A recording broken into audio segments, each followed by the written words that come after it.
Wasn't everything bigger when you were a child? Hills were more like mountains, and the wilderness was never ending.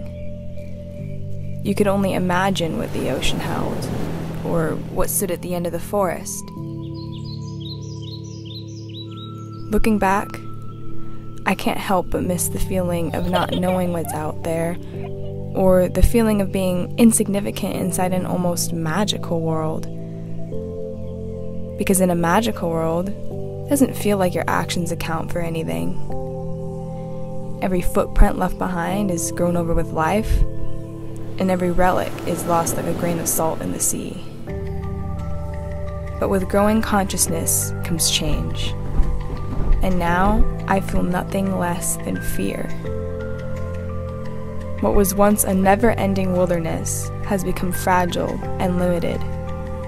Traces of human life have manifested into one giant, catastrophic mark. Now in this video, I'm not going to try to tell you that the earth is beautiful, or that it's dying, because most of you know those things already. What I'm doing instead is calling for action, because now is the time to focus not on how our actions are so destructive, but what we need to do to fix them. This is a message for the conscious, a message for those who see that there is something fundamentally wrong with the way that we live, but don't see that we have the power to fix it.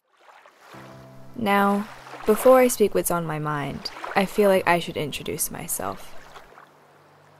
This is me. This is also me. Who am I? I represent a young generation at risk from climate change. I've grown up feeling forgotten, believing that the generations before me cared more about money and power than my life. Sometimes I experience depression because of the environment which surrounds me.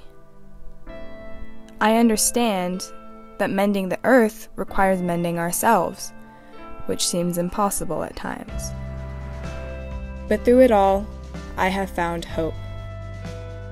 Hope in the few people I know that are actively making change. Hope in the communities that have discovered what it means to be one with nature. Hope in the world leaders that don't turn a blind eye to the conditions we live in. Environmental destruction is not a new discussion, but it's been one for too long. I think we all know by now that we can't always rely on the administration to bring the change we need. But somewhere along the line, it's us that need to step up. We too often underestimate the influence that we have and doubt that whatever small gesture we make will change anything.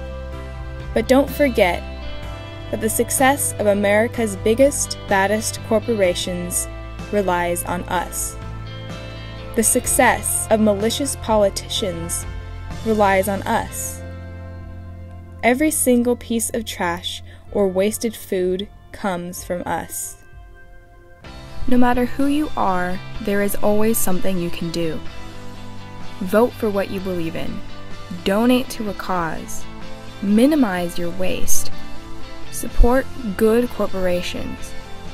We owe it to the generations after us to leave this planet exactly how we would want to come upon it. So don't just talk about change. Make one. It's not just the earth we're saving, it's us.